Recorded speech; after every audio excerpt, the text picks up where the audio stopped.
Vendo com esses olhos na matéria, não é? Eu vou apagar aqui só a tela para ficar mais... Só para ficar um pouco mais visível.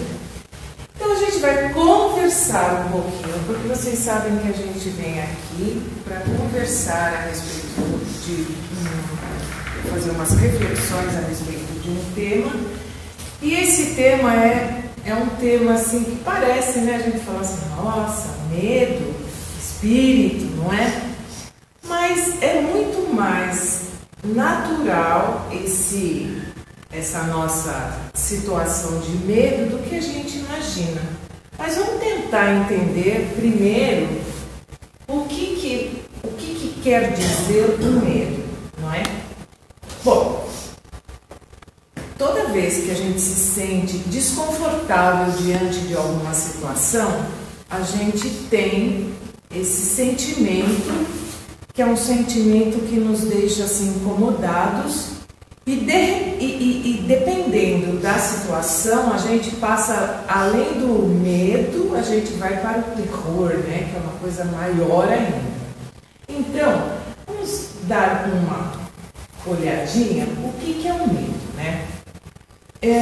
Eu procurei coisas para trazer bem reais, né, que a gente tem como pesquisa, né? Então, quais são as coisas que mais aterrorizam as pessoas? São, aqui nesse site, eu encontrei 10 coisas que mais dão medo, assim, para a pessoa. Uma delas é a fobia social, que é a pessoa que tem receio de interagir com os outros, ela gosta de ficar isolada, ele não é um autista, não. Ele não gosta muito dessa relação. E o pior para ele é falar em público. A gente conhece muitas pessoas que são assim, tem essa dificuldade, tem esse temor, né, de se expor, porque quem fala normalmente está ali exposto, como eu estou aqui diante de vocês. Então a gente tem que saber o que dizer, como dizer, para quem vai falar. Então é uma série que a gente tem que dizer, é uma série de passos, não é? Outra situação é medo de altura. Eu quero fazer um comentário da fobia social, porque é interessante que a gente conhece, por exemplo, pessoa que é extremamente comunicativa, certo, no particular, excelente anfitriã, carinhosa, mas se colocar para falar em público, trava. Ela trava, não é? É bem, e você vê que lá na pesquisa diz que 12% das pessoas têm esse medo, né, de exposição. Está em ordem? Maior? Menor? Não? Olha, eu não observei isso, mas eu estou acreditando que sim. Você vai ver como que os medos vão aparecer agora. Medo de altura. Eu sou uma pessoa que não me sinto muito confortável. Esse negócio de alto, de ir lá no parapeito, olhar para baixo, dou umas travadas. Eu sou uma dessas. Mas é medo que não chega a ser o pavor, né? Medo de insetos, cobras e aranhas. Ou aranhas. Eu tenho uma amiga que tem medo de barata. Mas ela não pode ver uma barata, ela pode ver. Ela pode ouvir o nome. Não é? Mas eu conheço uma outra pessoa, por exemplo, rato. Nossa, é um horror. Mas são as situações desconfortáveis que nós temos, não é? Medo de lugares fechados. Tem gente que tem fobia, não suporta, né? Ai, precisa estar aberto. Elevador, carro, né? A Amanda entra no carro, abre a janela, abre. Eu com frio, eu adoro tudo fechadinho. Tem que abrir as janelas, né? Medo de voar, ou seja, medo de... Aí no caso, voar, eu imagino aquelas asa deltas, que tem gente que tem muito medo, e de avião mesmo, né? tem gente que não consegue porque se sente muito inseguro, incomodado. Medo do escuro, medo de contrair doenças. Tem pessoas que têm assim verdadeiro pavor e às vezes até entra na fobia social também, né? Porque não tem medo de contrair alguma negócio de se expor, né? Não vai, por exemplo, no hospital, não vai aonde tem muita aglomeração. Fica medo de sangue. Eu conheço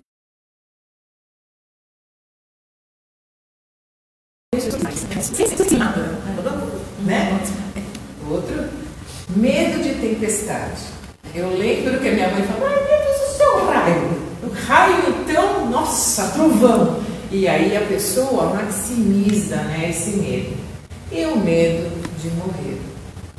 Então, olha, os 10 medos aí que acometem mais a humanidade, tá? Então, esses medos, vamos entender, então, por que nós temos medo, né? Ó, os medos cumprem uma função instintiva de manter o ser humano vivo. Se não tivéssemos essa qualidade, nós poderíamos, né, nos machucarmos, nos jogarmos de altura e tudo mais, porque não teríamos medo, né? O medo é uma espécie de segurança, é um alerta, né? E isso vale também, aqui, olha, eu peguei na íntegra mágoas, mas é tristezas, né, relacionadas a sentimentos, porque também é um momento de luto, é um instinto de proteção. Isso daqui, ó, 10 medos mais comuns da humanidade. Mas só para ilustrar, para a gente ver que medo não é uma coisa que é só nossa, que às vezes cada um de nós se identificou com algum tipo, né? Mas a gente precisa tomar cuidado quando o medo passa a ser prejudicial. Quando o medo nos paralisa com a sensação de que nós não podemos mudar, aí já é um medo maximizado, né? Ele já esse daqui quem fala é o Rossandro. Ele diz assim que o medo é uma forma de autoobsessão. Chega num ponto que você fica tão paralisado, você tem tanto medo de agir, que você acaba se sabotando em relação a esse sentimento. Outra coisa é o sentimento de incapacidade, de você não conseguir lidar com as situações. Você fala, ai não, isso para mim, eu não sou capaz. Eu não sou capaz, eu não faço nada, eu não arrisco nada, porque eu tenho esse sentimento de que eu não sou capaz. E o medo, por necessidade de agradar os outros, ele deixa de ser uma sensação, ele deixa uma sensação interna de vazio. Então, tem as pessoas que só fazem as coisas não porque elas sentem confortáveis, porque ela quer agradar todo mundo, e aí ela tem medo de não ser aceita, né? Tem todo um histórico aí por trás. Então ela acaba fazendo as coisas e ela própria se sente entristecida, vazia, não é? Bom, então como que nós temos que encarar nossos medos? A reencarnação é um convite para mudarmos a direção, para continuarmos avançando. Porque esses medos, eles tiveram uma origem. Quando a gente fala, como nós vamos falar de espíritos, a gente diz assim, que nós viemos progressivamente na reencarnação, nós viemos com muitas experiências, muitas vivências. E nós tivemos muitos momentos que nós tivemos que nos lançar. Imagina na era primitiva, quando a gente, para a nossa sobrevivência. Então a gente tinha que tomar atitudes ali e vencer algumas tendências, ou para a própria sobrevivência, a gente tinha que tomar algumas atitudes. E isso foi nos formando, né? E nós viemos.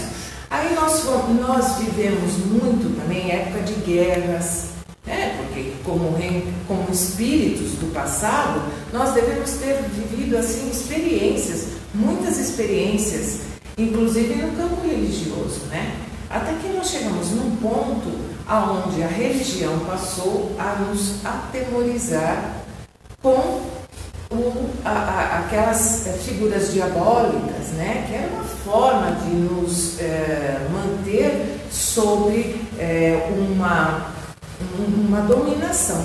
Então, nós trazemos tudo isso e nós não vencemos isso de uma hora para outra, e isso que faz com que nós tenhamos tantos medos ainda na nossa caminhada. Mas a reencarnação é um convite para que a gente não se paralise e continue avançando. Então, como encarar nossos medos, né? A vida, às vezes, ela nos dá coisas que a gente realmente tem mais dificuldade diante dela, e ela nos apresenta aquela situação que é para que nós, nesse momento, possamos repensar as nossas escolhas. E aí nós acionamos aí, né, nós disparamos aí um novo caminhar. Então, olhar para si é muito importante. Acreditar que nós podemos e somos capazes, porque na reencarnação nós todos sabemos que somos herdeiros, né, divinos, os dons, todos nós vamos desenvolver essas potencialidades. Então nós temos que olhar mais para nós e não para o dom do outro, porque o problema é muito da comparação. A gente olha a pessoa e às vezes a gente se compara e fala assim: mas eu queria tanto ser daquele jeito que aquela pessoa é, e a pessoa a sua autoestima acaba entrando sempre em baixa, né? E essa pessoa não avança. Então aqui, olha, esse daqui, o Pequeno Príncipe, né? Ele fala que o essencial é invisível aos olhos. Então, olhar para si e não para o dom do outro. Quando a gente olhar para o outro, a gente tem que pensar nas pessoas competentes para nos servir de inspiração e não de inveja. Então aqui, olha, quando nós vemos nós temos aqui essa figura maravilhosa que exerceu o perdão, né?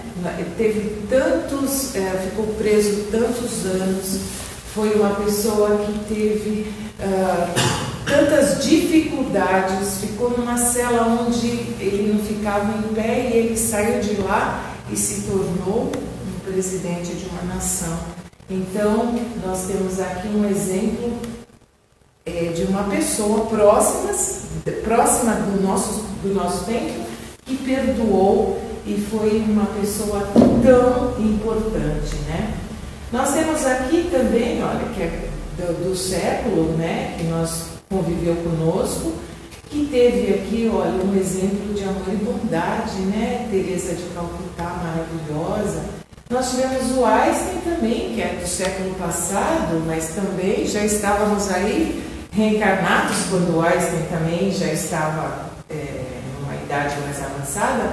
Mas olha, a inteligência, ele representou potencial de inteligência, e ele era tido como na escola, né, como um fracasso. E olha aqui, né, mas é um inteligente. E aqui nós temos como dedicação, simplicidade, humildade e inteligência o Chico, porque o Chico foi extremamente dedicado à doutrina, extremamente simples, muito humilde e muito inteligente. Porque não é à toa que ele conseguia ter com os espíritos, e o espírito de Emmanuel principalmente, toda aquela convivência se ele não tivesse aquela bagagem do passado, né? Então, essas pessoas, lógico que a gente está pondo aqui gente de primeira, né? Mas tem muitos no nosso dia a dia. Tem pessoas que a gente pode olhar e sem invejar, falar, puxa, mas isso é bacana, isso é uma coisa que é possível e eu vou me inspirar. Porque a inveja, não, a inveja ela paralisa, mas a inspiração nos move. E, claro, Jesus, que é o mais perfeito, né, a ser seguido, esse daqui, então, a gente tem como nosso mestre, e ele diz que para curar, né, o amor é o antídoto eficaz para a superação do medo e a sua consequente eliminação. Então, para a gente ter uma forma de lidar com os medos, nós temos alguns mecanismos aqui. E agora vamos falar do espírito, então, não é? Porque medo, a gente já sabe que medo todos nós temos, mas medo de espírito? Então vamos ver. Primeiro, o que é um espírito, né? Porque para a gente vencer os nossos medos, a gente tem que conhecer e se aprofundar sobre o assunto. Se nós dizemos que tem muitas pessoas que têm medo de espírito, então nós temos que saber o que é um espírito. E o espírito é um princípio inteligente fora da matéria. Parece que isso daí é uma coisa muito simples, não é? Mas, olha, quanto mais eu leio, quanto mais estudo, mais eu vou encontrando, parece que as coisas vão realmente fazendo mais sentido. Então, quando a gente fala que o espírito é um princípio inteligente fora da matéria, veja bem, fora da matéria. Porque matéria, nós achamos que se nós olharmos com esse olhar de que só o que nós vemos aqui é o que é real, nós vamos ter uma grande decepção. Porque se a gente ignorar tudo que a gente não consegue ver, que a gente consegue analisar, que a gente consegue captar com outros sentidos, então realmente não vai fazer menor sentido, né, a questão do espírito. Mas outra coisa que é muito importante a gente sempre estar lembrando é que o espírito, mesmo após ele despojar do seu envoltório físico, ele mantém a sua individualidade. Isso não pode ficar só nesse nível de entendimento. A gente tem que ter uma compreensão muito grande sobre isso. Porque, lógico, que a gente já ouviu muitas confusões a respeito de que, desencarnando, o espírito tem algumas filosofias que acham que o espírito integra no todo, que acontecem coisas como se esse espírito até acredita, né, no espírito, mas que ele se integra no todo, então ele não manteria a sua individualidade. E isso que eu estou trazendo é no livro dos médiuns, né? Agora, o espírito também, a natureza dele é diferente do corpo. Isso é passivo, né? Mas tem mais uma coisa. O espírito habita o espaço universal. Ele não habita, porque por que a gente tem esses temores, né? A gente acreditou durante muito tempo que existiam locais determinados aonde cada um de nós tinha como destinação após a morte. Então, esses lugares, eles atrasaram muito e imprimiram muitos medos em nós.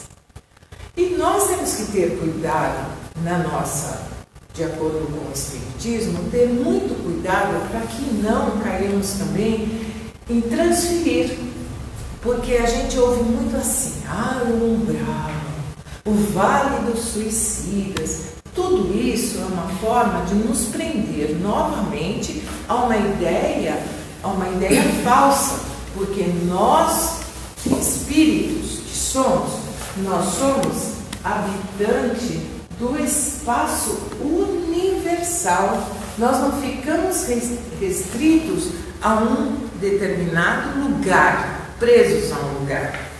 Claro que isso vai depender da evolução de cada um, mas o espaço universal é a habitação do espírito. Os espíritos são a alma do homem sendo o corpo físico, também isso é recorrente, né? Mas a gente precisa lembrar que o espírito é o ser principal, é o que é sobrevivente e pensante. Só o espírito é sobrevivente e pensante. Isso está no livro dos médiuns e olha, eu falo para vocês, quanto mais a gente, lógico que a gente traz fragmentos, mas quando a gente lê na íntegra, a gente vai vendo que trabalho que foi realizado com a vida do espiritismo, porque até então esse mundo não era conhecido, ele era totalmente desconhecido. Bom, o espírito é um ser pensante e sobrevivente. Isso daqui é só uma ilustração. Lógico que isso daqui é só para que a gente entenda de como nós somos formados quando estamos aqui encarnados. Nós temos... Nossa, eu acho que eu... Você tem isso. Aí, ó, o espírito, a gente não tem definição ainda. Ainda não temos nenhuma informação consistente. Não existe para nós nós não temos vocabulário para definir. Então a gente coloca que ele é o ser pensante, se ele é o ser... Oh meu Deus! Se ele é o ser pensante e sobrevivente, ele é o que domina, né, a matéria. Mas ele não pode se expressar no corpo se ele não tiver um envoltório, que é o perispírito. Então, para nós, isso daqui é uma integração, né? Do jeitinho que nós aqui estamos. Então, todos nós que estamos aqui somos um espírito, com certeza, porque temos essa clareza.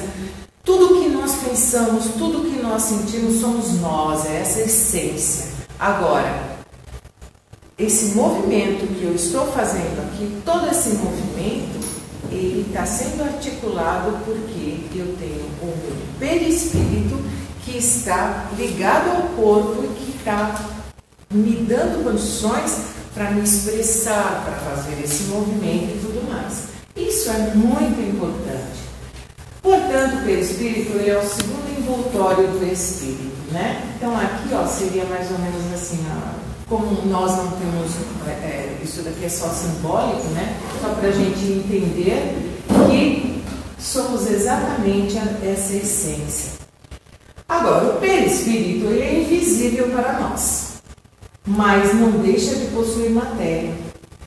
E no livro dos Espíritos, né, no item 54, Kardec, lógico que os Espíritos colocam para Kardec que a alma nunca é separada do seu perispírito, o que não quer dizer que a gente não adquira perispíritos de acordo com o lugar aonde vamos habitar. Mas o espírito nunca se apresenta sem o perispírito, tá? Bom, e como é o espírito?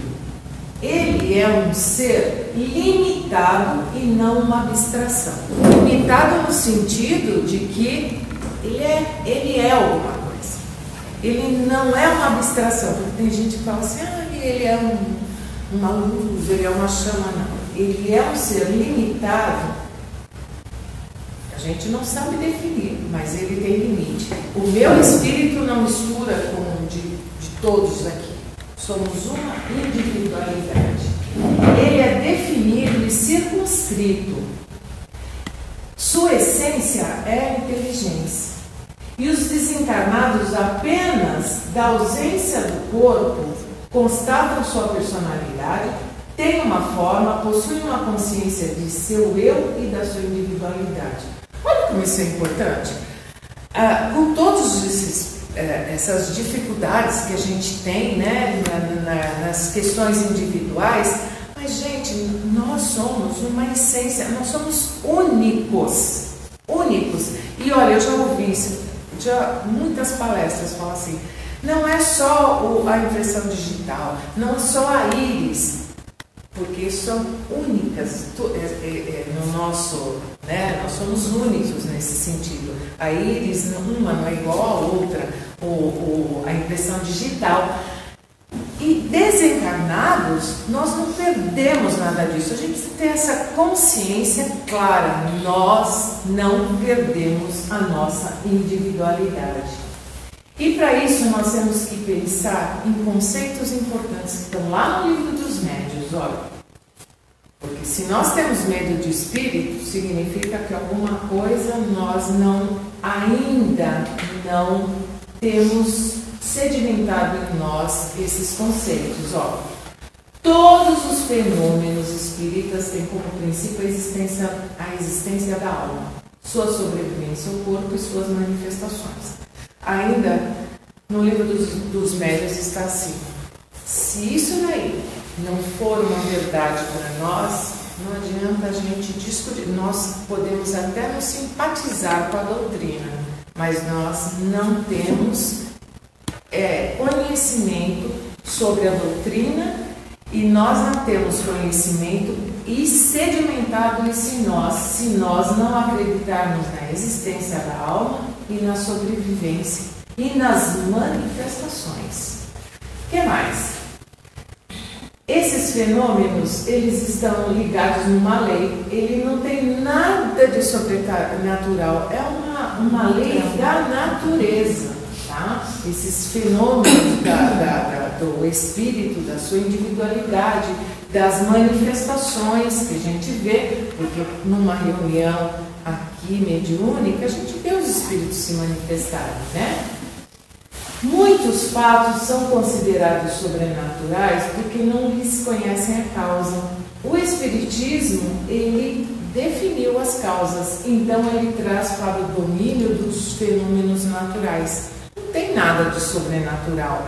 Então não é, o espírito, ai meu Deus, eu tenho medo porque aquilo está fora, porque é sobrenatural. Então a gente não compreendeu os princípios da doutrina. E existem fatos que são qualificados de sobrenaturais, mas o espiritismo classifica como superstição. Isso não é tido como sobrenatural, é superstição dos homens. O que mais? Ele não aceita de modo algum essas histórias fantásticas criadas pela imaginação. Então a gente vê os filmes de terror. Vocês veem nos filmes de terror, eles colocam aquelas figuras que é para impressionar. E a gente fica impressionado de ver, né? Fica até... são coisas que são aquelas criações, né, de tal forma, e isso daí é a imaginação da pessoa que criou tudo aquilo. Existe essas criações que são mentais e eles reproduzem. Tá? Julgar, e aqui no nosso caso é falar o espiritismo, que coisas que não estão postas na essência da doutrina, e isso só mostra a ignorância e emitir uma opinião sem valor. A gente precisa tomar muito cuidado com as coisas que a gente fala em nome da doutrina, porque às vezes a gente fala algumas coisas e leu um livro, até vai assistir um filme, e a gente começa a emitir umas opiniões que não são opiniões, tem uma fundamentação, uma base. A gente precisa tomar muito cuidado, porque a gente começa a falar de coisas que não são verdadeiras, e aí a gente só prova a ignorância, mas a gente acaba afetando, de certa forma, né, as pessoas que não conhecem a doutrina. Bom, a explicação dos fatos admitidos pelo Espiritismo, suas causas e consequências morais, constituem toda uma ciência, então, que requer um estudo sério, perseverante e aprofundado. Por isso a gente tem que ter muita responsabilidade quando a gente for falar, porque tem alguns conceitos que a gente leu em alguma obra e a gente sai por aí falando que, olha, é assim que acontece. Então, muito cuidado, porque isso só atesta contra e confunde as pessoas, não é? O Espiritismo só pode considerar crítico sério aquele que haja visto tudo, estudado, que tenha se aprofundado com a ciência e perseverança, que não é fácil. Quando a gente vai defender uma tese, a gente tem que conhecer tudo sobre para falar, para refutar, né? E até hoje a gente não teve ninguém, só teve aquele que fala assim, eu não acredito. Tem muitas pessoas que a gente vai conversar e que você fala assim, puxa, mas a morte, né? Morreu, acabou. Até gostaria que fosse assim, mas nem querem ouvir falar. E essa é uma posição que a gente respeita, deixa, mas não é por isso que essas pessoas, às vezes são pessoas intelectualmente muito respeitáveis. Eu trabalho com um bocado desses. Mas quando a gente dá a impressão que é uma barreira, não, eu não quero, bom, eu não queira, mas não venha falar mal se você não leu e não estudou tudo sobre a doutrina, não tem como, né? Então, todas as pessoas estão aptas a ver espíritos? Durante o sono, sim, mas não no estado de vigília. Então, durante o sono, a gente fala assim, eu tenho medo de espírito, ou eu não quero ver espírito. Mas durante o sono, todos nós aqui podemos nos lembrar com nitidez dos sonhos, mas a gente está em contato. Até porque, né, nós, quando adormecemos, o nosso espírito, né, acompanhado do perispírito, ele se desprende e aí todos nós estamos juntos nos relacionando, conversando, participando de algumas reuniões, sei lá, fazendo tantas coisas, né? Cada um busca aquilo que tem afinidade, mas a gente está na condição de espírito e nesse momento nós não gritamos que temos medo do outro, né? Ninguém se apavora e sai correndo.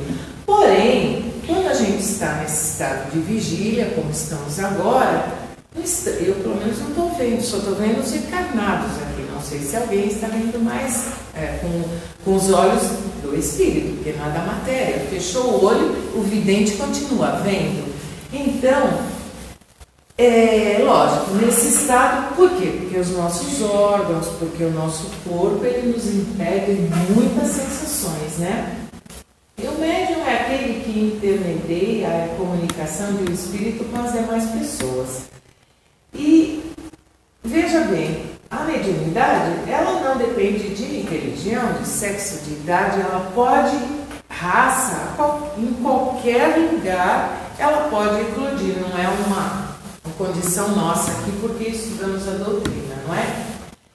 E encarnados e desencarnados habitam um espaço universal. Olha, não tem uma figura que a gente possa pegar e trazer aqui que vá definir com exatidão. Quando a gente pensa nesse espaço, nesse universo, que a gente vê, a semana passada o Washington trouxe aquelas figuras, né? Que é tudo muito relativo. A gente vê, dependendo da onde a gente vê, a gente acha que a Terra, nossa, é um planeta e é maravilhoso, imenso, né? Quando a gente compara com outros, ele vai sumindo, e aí, olha, nós temos um espaço que nós habitamos, que nós, lógico, nós somos impedidos muitas vezes de prosseguirmos, porque nós temos as barreiras que é da ignorância ainda.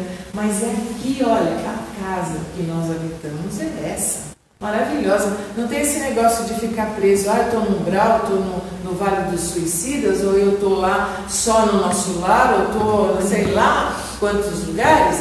Não, eu posso estar nesse espaço universal, né? E todos os seres da criação são regidos pelas leis universais. Nós sabemos disso. Encarnados, desencarnados, de planeta, de todos os planetas, eles todos nós somos regidos por leis. E essas leis têm um único autor, é Deus. Não tem, não existe aí alguém revisando essa obra, né? Essa não precisa de revisão. Precisa que nós entendamos e não tenhamos esses receios de falar, nossa, porque morte, né? A gente se apavora, vê o medo lá, né? Realmente o medo da morte é o maior, né? E a impotência diante dela, e a certeza que nós temos, e essa nós relutamos tanto, e nós ficamos aqui achando, até o final, a gente vê pessoas extremamente adoecidas, às vezes com doenças gravíssimas. Você olha a pessoa, ela está assim, definhando, e ela se agarra à vida com todas as forças, né? Ela acha que aquilo é realmente, ela vai acontecer alguma coisa e é um milagre, né? Que ela vai se restabelecer. E ela esquece de pensar nessa condição. Olha que maravilha, pela ignorância a gente realmente, a preservação da vida, porque é um dever nosso a preservação da vida. Tanto que o suicídio é uma das leis que a gente mais derroga quando a gente o comete. Então, realmente, lutar pela vida. Mas a gente vê a pessoa, às vezes, ela não tem mais condições físicas, né? E aí vem uma doutrina que abre esse leque. E quando a gente percebe que essa pessoa, ao desencarnar, ela se vê melhorada, né? Com certeza, dependendo da sua situação, mas normalmente em uma hora ou outra ela vai se sentir inteira, melhorada, única e sabendo que vai ter uma continuidade, que vai ter uma próxima vida. Então a gente só se agarra, a gente acha que aqui, olha, essa vida material é a vida, a gente luta, às vezes, e o que é essencial a gente acaba não percebendo tanto, não é? E só para a gente ver a visão de que cada um, né, dentro de um humor espírita aqui, olha, o psicanalista diz assim: a eternidade não passa de um complexo de superioridade mal resolvido, né? Essa é a forma de pensar isso daqui está na lápide, né, do psicanalista. O cartunista fez assim: partiu sem deixar traços, né? É uma visão também, foi embora. E o espírita é aquele otimista, ele diz assim: volto já. Porque para nós, a nossa, realmente, né, dentro da nossa compreensão, a vida continua. E hoje nós estamos aqui, temos muitas dificuldades, temos muito que caminharmos na relação das pessoas para aprender a conviver, mas nós temos certeza que todos estamos rumo à perfeição e que seremos muito melhores, né, do que somos hoje. Olha que alento para todos nós. E uma coisa, somos espíritos. Se somos espíritos, nós não gostaríamos de que as pessoas que a gente tanto ama, que a gente tanto quer perto de nós, se assustassem conosco, não é? Então, vamos ter um pouco mais de respeito, parar com esse medo, porque só porque não está com o corpinho que tinha, o corpo grosseiro, né? Porque a forma continua. Então, vamos seguir realmente é uma doutrina que nos dá essa esperança e essa vontade da gente continuar cada vez mais, né? Estudando, conhecendo, para que a gente possa realmente, através do conhecimento, buscar a liberdade, que é a liberdade com responsabilidade. É isso aí, eu gostaria que vocês falassem alguma coisa. Um minuto para comentários. Digam. Alguém tem medo aqui de espírito?